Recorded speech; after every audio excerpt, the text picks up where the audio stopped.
Because of my landslide election victory, the United States avoided the catastrophic energy collapse which befell every European nation that pursued the Green New Scam, perhaps the greatest hoax in history. The Green New Scam, windmills all over the place, destroy your land, destroy your land. Every time that goes around, you lose $1,000. You're supposed to make money with energy, not lose money. Here in Europe, we've seen the fate that the radical left tried to impose on America. They tried very hard. Germany now generates 22% less electricity than it did in 2017, and it's not the current chancellor's fault. He's solving the problem. He's going to do a great job. But what they did before he got there, I guess that's why he got there. And electricity prices are 64% higher. The United Kingdom produces just 1/3 of the total energy from all sources that it did in 1999. Think of that, 1/3. And they're sitting on top of the North Sea, one of the greatest reserves anywhere in the world, but they don't use it.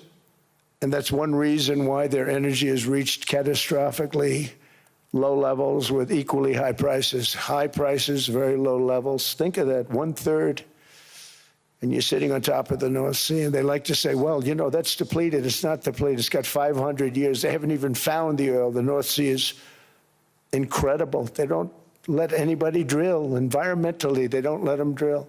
They make it impossible for the oil companies to go. They take 92% of the revenues. So the oil companies say, we can't do it.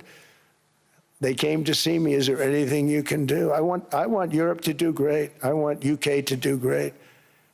They're sitting on one of the greatest energy sources in the world, and they don't use it.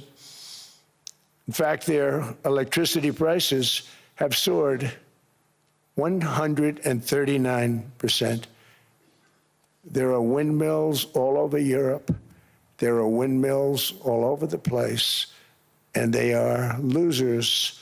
One thing I've noticed is that the more windmills a country has, the more money that country loses and the worse that country is doing. China makes almost all of the windmills, and yet I haven't been able to find any wind farms in China. Did you ever think of that? It's a good way of looking at it. They're smart. China's very smart. They make them, they sell them for a fortune. They sell them to the stupid people that buy them, but they don't use them themselves. They put up a couple of big wind farms, but they don't use them. They just put them up to show people what they could look like. They don't spin. They don't do anything. They use a thing called coal, mostly. But China goes with the coal. They go with oil and gas.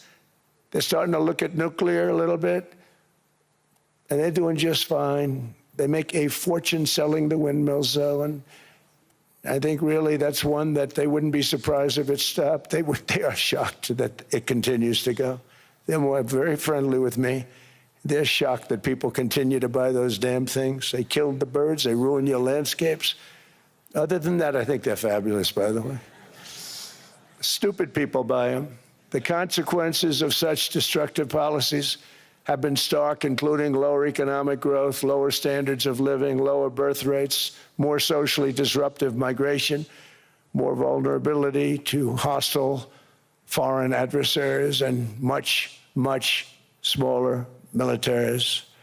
The United States cares greatly about the people of Europe. We really do. I mean, look, I am derived from Europe. Scotland and Germany, 100% Scotland, my mother, 100% German, my father. And we believe deeply in the bonds we share with Europe as a civilization. I want to see it do great.